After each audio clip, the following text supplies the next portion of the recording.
नमस्कार देवियों और सज्जनों।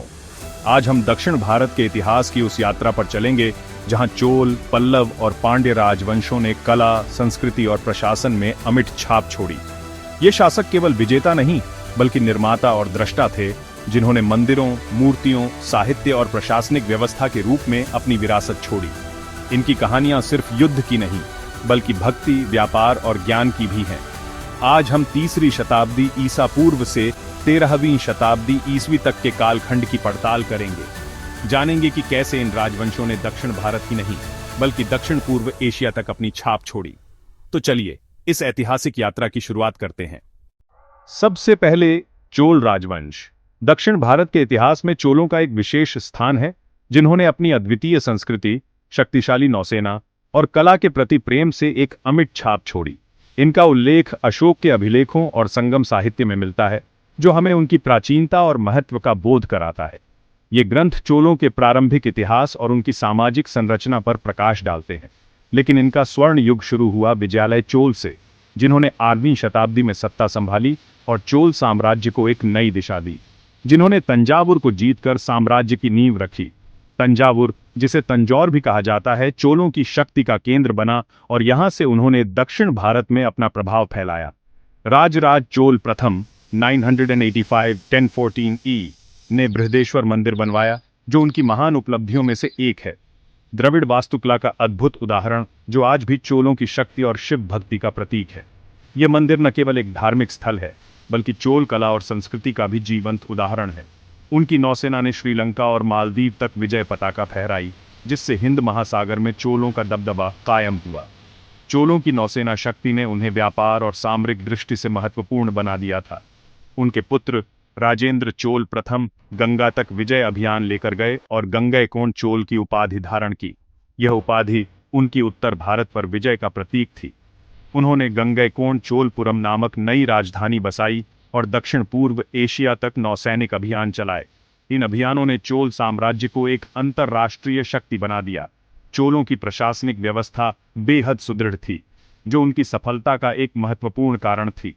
ग्राम पंचायतों को अधिकार, भूमि सर्वेक्षण, सिंचाई के लिए नहरें और तालाब, सब कुछ योजनाबद्ध। इससे कृषि उत्पादन में वृद्धि हुई और साम्राज्य समृद्ध हुआ। चोल काल में कांस्य मूर्तिकला चरम पर पहुंची, जो उनकी कलात्मक प्रतिभा का प्रमाण है। नटराज की प्रतिमा इसका सर्वोत्तम उदाहरण है। यह प्रतिमा चोल कला की उत्कृष्टता और भगवान शिव के प्रति उनकी भक्ति को दर्शाती है। तमिल साहित्य को भी इस काल में खूब संरक्षण मिला। कई महान कवियों और लेखकों ने इस युग में अपनी रचनाएं प्रस्तुत की। चोलों ने दिखाया कि शक्ति केवल युद्ध में नहीं बल्कि संस्कृति, प्रशासन और कला के संरक्षण में भी है। उनका युग दक्षिण भारत का स्वर्ण युग था। यह एक ऐसा समय था जब कला, साहित्य और संस्कृति का विकास हुआ। चलिए अब बढ़ते हैं अगले अध्याय की ओर। इतिहास का एक स्वर्णिम अध्याय था। अब चलते हैं पांड्य वंश की ओर, एक ऐसा साम्राज्य जिसने दक्षिण भारत के इतिहास में एक अमिट छाप छोड़ी। दक्षिण भारत के प्राचीनतम राजवंशों में से एक पांड्य साम्राज्य अपनी गौरवशाली विरासत और सांस्कृतिक योगदान के लिए जाना जाता है, जिनकी राजधानी थी मदुरै, जो उस समय एक प्रमुख व्यापारिक और सांस्कृतिक केंद्र था। पांड्य साम्राज्य समुद्री व्यापार में अग्रणी था। उन्होंने समुद्र के रास्तों से दूर देशों के साथ संबंध स्थापित किए।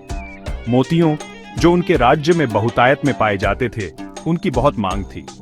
रेशम, जो अपनी गुणवत्ता और सुंदरता के लिए प्रसिद्ध था, का भी बड़े पैमाने पर निर्यात किया जाता था।